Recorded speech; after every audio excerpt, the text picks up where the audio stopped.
Okay, so I actually got about halfway through this video and then my children started screaming, and so it's probably easier just to go ahead and start again.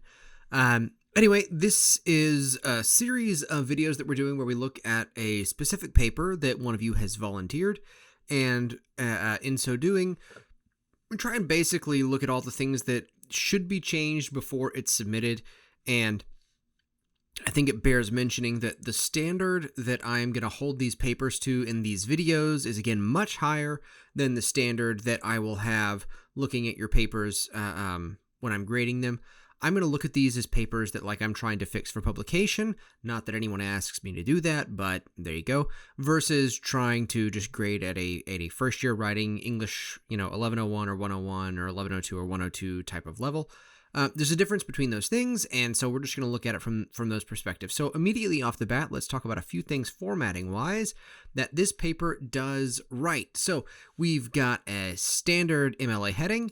Put this back there because that was there in the original. We've got a standard MLA heading. I've obviously removed the name. We've got last name and page number in the top right-hand corner, which again I have removed.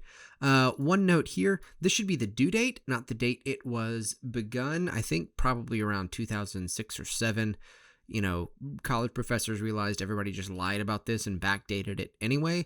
And so instead of having it the day that it was started, it was the day that it was due is what we put there instead. Now in this first formatting snafu off the bat is there's an additional space here. Would I ever count off for that? Absolutely not, because I'm not extremely petty, but there shouldn't be a space between those two things, or an additional space, I should say. Right? It should be like that right there. So this is something I do a lot of the times when I'm looking at papers. I take a look overall at the whole thing, just a general scan through to see what we're going to be looking at. And I've done this before, so I can already tell you a few things that we're going to be looking for here. One, there is no works cited page on the end of this, so I need a new page here. Basically, we should go insert and page break, and then there should be something called works cited, and ideally, this is automatically generated. For you, you're using some kind of automatic generation system, whether from the References tab in Microsoft Word, or alternatively, if you're using Google Docs, the citations there. If you're typing out everything in your works cited page, you're really wasting a lot of time, so don't do that. Also, again, apologize in advance. The only time I have available to do this is through my dinner, so I am also eating soup. 1 minute.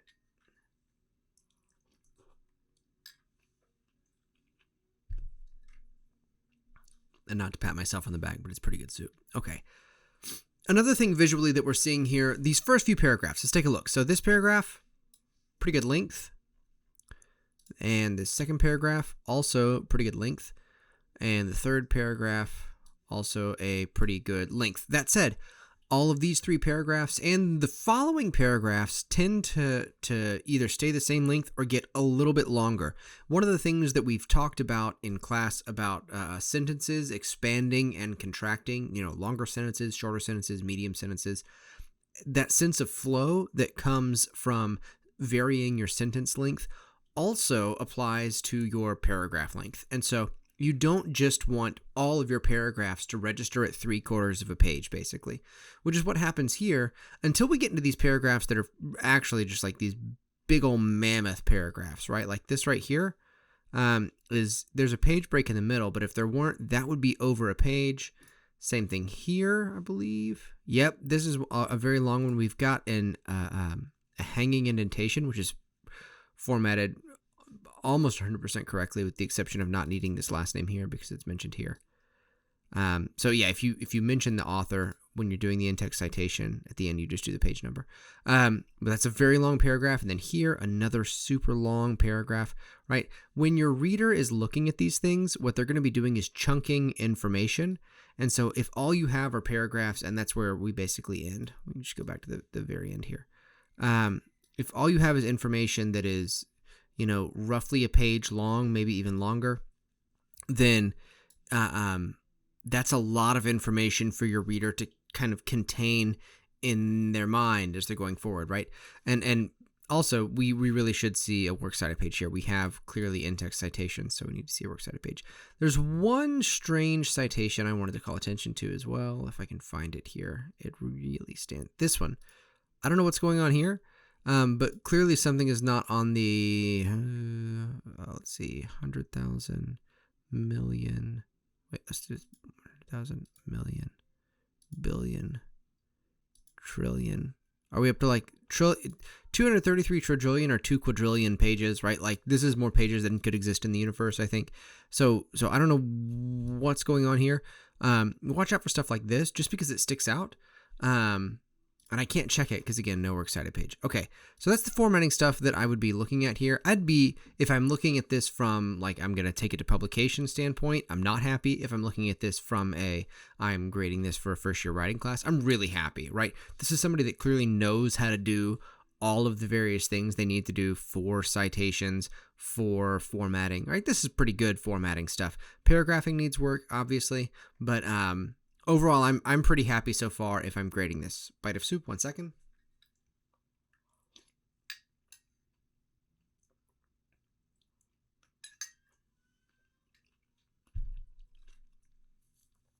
Actually, 2 sneaky bites of soup because it's very good.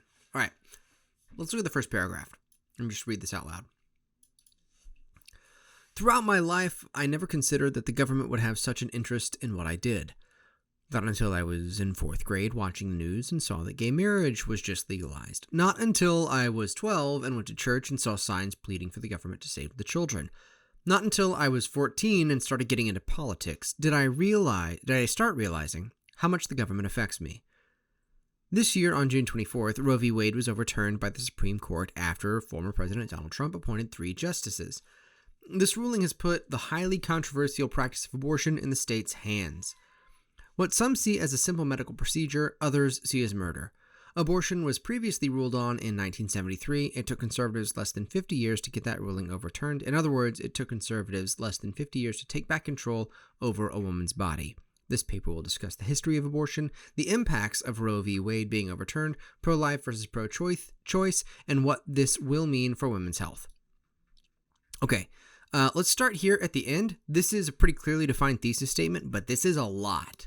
Right, if we think about, is it possible to read a book on the history of abortion or multiple books, volumes on the history of abortion? And the answer is yes, right? You could read books on the history of abortion.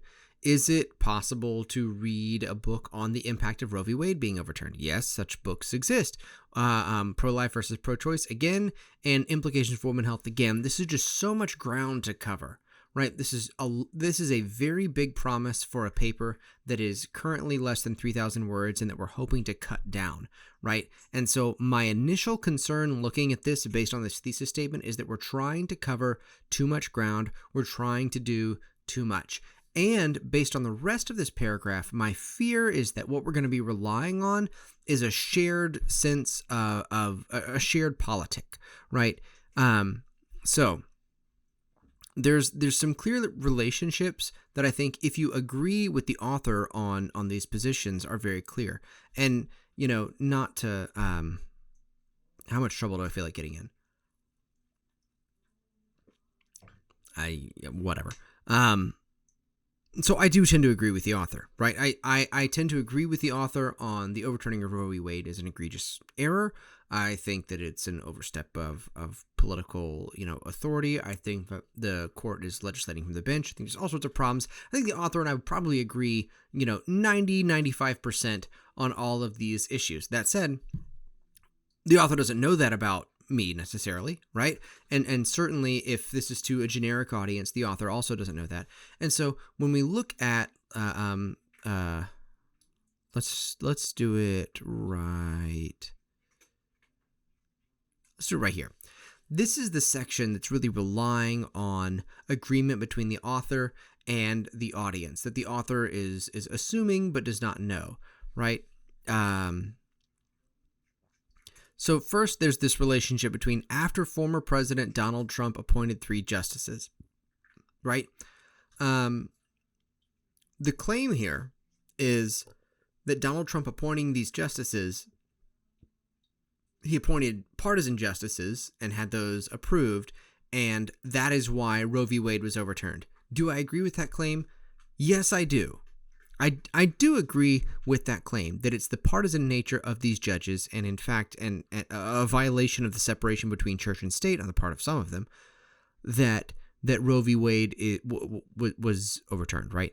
That is why I agree, right? I agree with that. However, that's a specific argument that is not necessarily agreed upon broadly, right? So even though I individually agree, structurally, that's not the right word.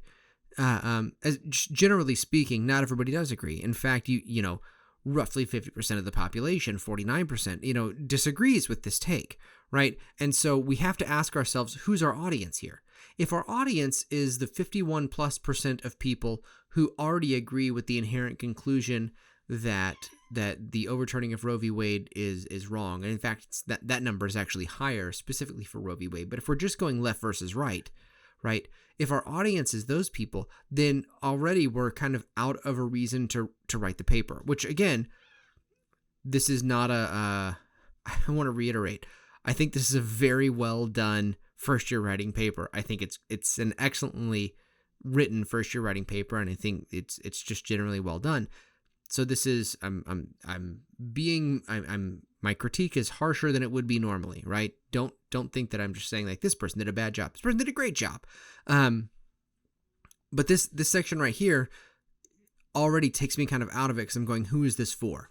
And to be fair too, I ask this question a lot of the times when I'm looking at anything from that's published in, very reputable magazines or journals, right?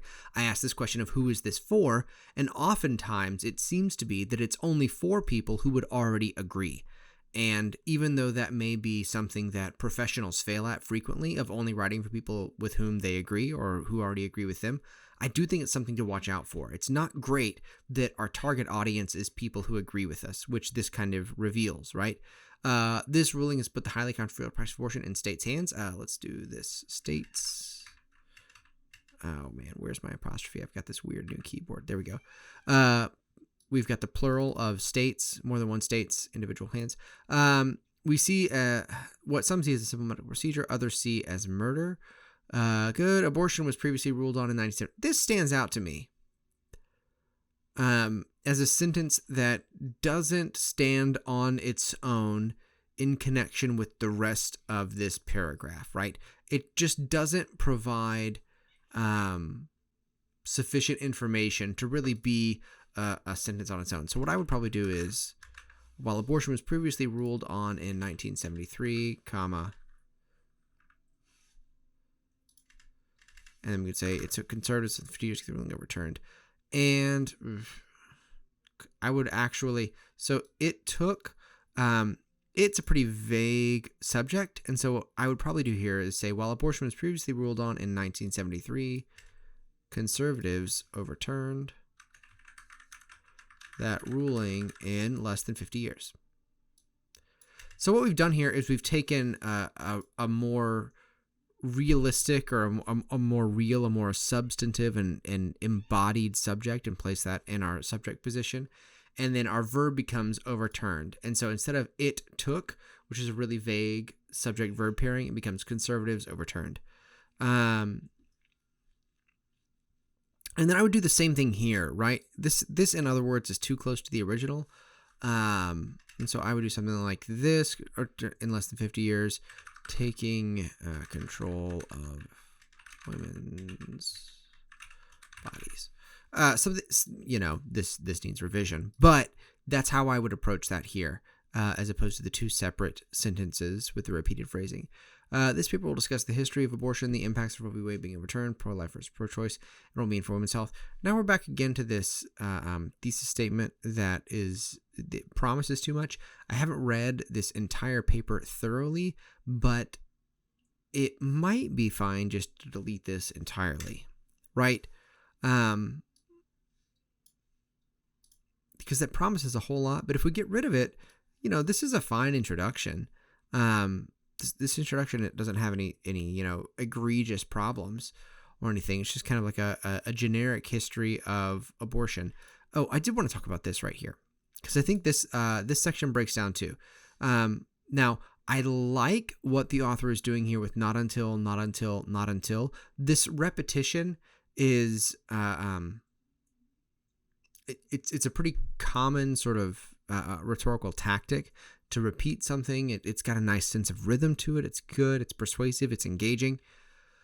But I don't think that the following, like the predicate in each of these cases really delivers on the promise. So let's look at this. Not until I was in 4th grade watching the news and saw that gay marriage was just legalized. Not until I was 12 and went to church and saw signs pleading for the government to save the children. Not until I was 14 and started getting into politics did I start realizing how much the government affects me. So interesting affects effects here, by the way. You've probably heard that affect is the verb, and effect is the noun, right? The effect versus something affects me. But effect is also a verb that means to bring about a change in. And so I think that this is probably the intended version of effect here, and it's going to tell me it's not, but that's because the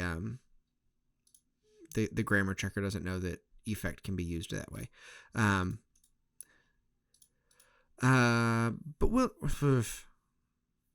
it's a tough call. It's a tough call. I would not count it wrong. Some editors probably wouldn't count it wrong. They wouldn't change it.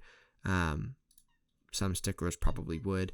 But the affect effect shift is it's an ongoing, sort of debate. But anyway, this kind of falls flat for me, primarily because of this middle one, right? Not until I was 12 when church saw signs. Excuse me, also getting over sickness, sorry. This one is the one that falls a little bit flat for me. This is specific, right? 4th grade, watching gay marriage was just legalized, okay? I would also... This is really heavy stickler. There's a way of phrasing this that I think is more accepting, slightly more progressive in keeping with the author's intent. Not until I was in 4th grade watching the news about marriage equality might be a better way of phrasing that. I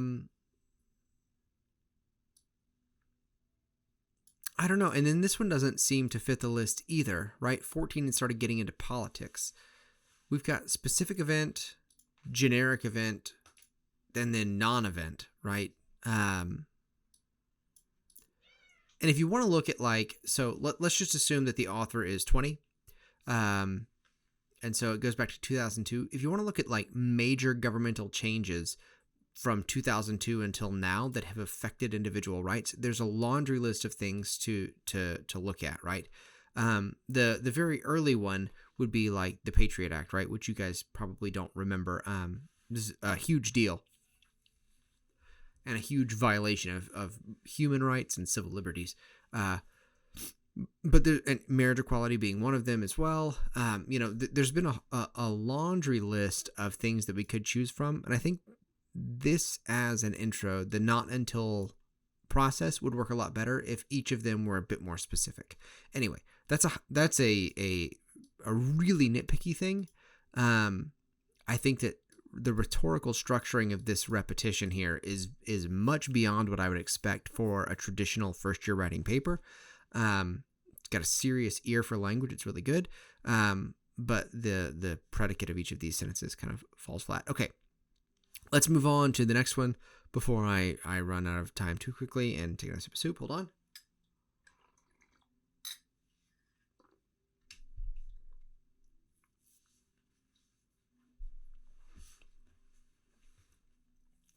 Okay. The first recorded abortion goes back to colonial America when it was commonly a practiced legal procedure. Okay. This doesn't work. Rationally, right? For two reasons.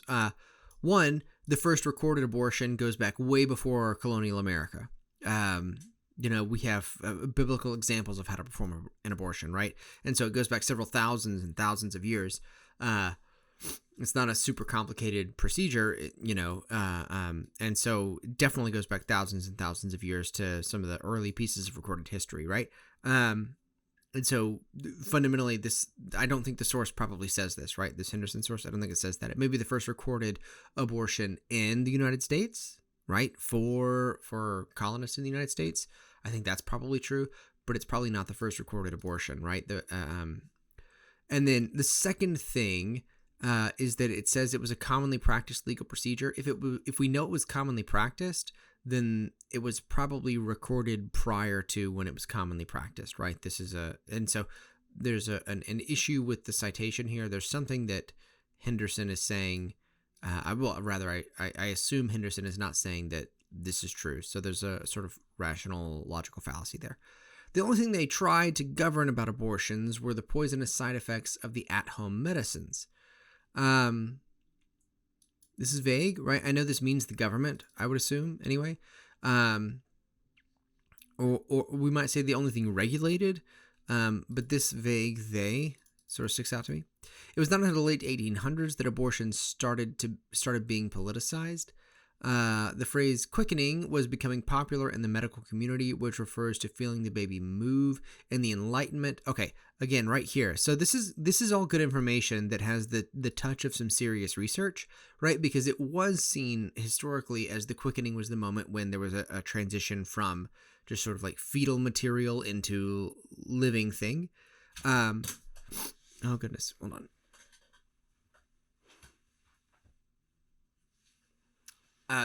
This transition from fetal material into living thing happened during the quickening, yes. So that's true. But this phrasing is kind of it's a little bit awkward phrasing. It was becoming popular in the medical community. I mean, quickening is a phrase that goes back for a long time.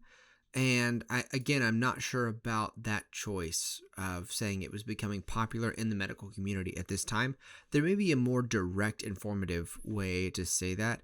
In the late 1800s, abortion was politicized in relation to quickening, in parentheses, feeling the baby move, something along those lines. That was really terrible choice to make there. Also, sorry that I just now noticed you can probably hear Michael Bublé playing in the background of Christmas music, but it's that time of year. I don't know about this choice. In the Enlightenment, it was said that males' domination over women was justified because of women's vulnerable reproductive situation. Okay, do this. Right? If you can couch a quote within your own sentence, that's a great thing to do. The brackets here is perfect. That's exactly what you do. And then you note that the author's last name and the page number is outside the quotation mark. And then there's the parenthesis. That's perfect. Do that in as much as you can. That's amazing. Great job. At least then, there were still exceptions made for the mother's life shortly after the 1900s. The act of a woman having an abortion was viewed as a show of female independence, which men saw as a threat to male dominance over women. Henderson 433 seems pretty reasonable to me. Let's copy this, though, and go into a new document. This is the last thing that we're going to do for this one for now. We'll come back to this later and finish it in another video, but I am running out of time here. So, okay. At least then, there were still options made for the mother's life shortly after in the 1900s.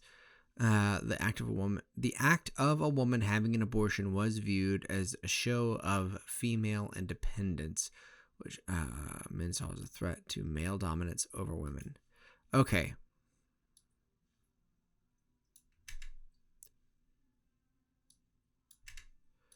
So we're just going to go through here.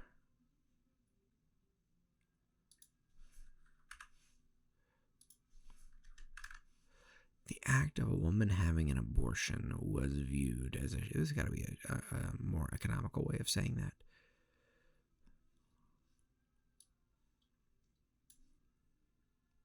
So, yeah, we can get rid of the act of a woman having an, basically. Because we know that men aren't having abortions, right? So we'd say abortion was viewed as a show of female independence, a threat to male dominance.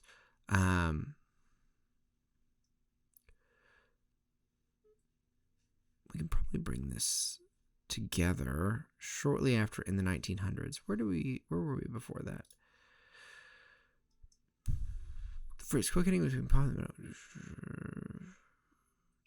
men's domination over women was justified because of a woman's vulnerable reproductive situation. So we might say, even still, comma, exceptions were made for the mother's life.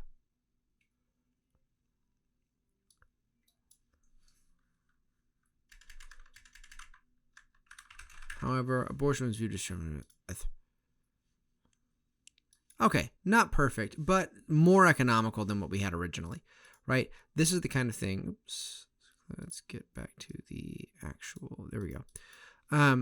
This is the kind of thing that I want you to be doing, is going through and cutting down each individual sentence, putting everything in the chopping block, seeing if you can make it more economical, moving something from, say, 20 or 30 words to 10 or 15 words. We can cut a lot out. I would not, it's certainly possible that you go through this, your whole paper, and you get rid of like whole paragraphs, but I would rather you cut the word length in half because you've made it more economical on the sentence level. And we will continue to do that as we are just now on page 2, and we've got, let's see, 7 more pages to go. All right, we will do another one of these videos soon. I'll post another one for you. And in the meantime, look at your own work, think about the things that I'm saying, and start putting stuff on the chopping block. Thanks, you guys.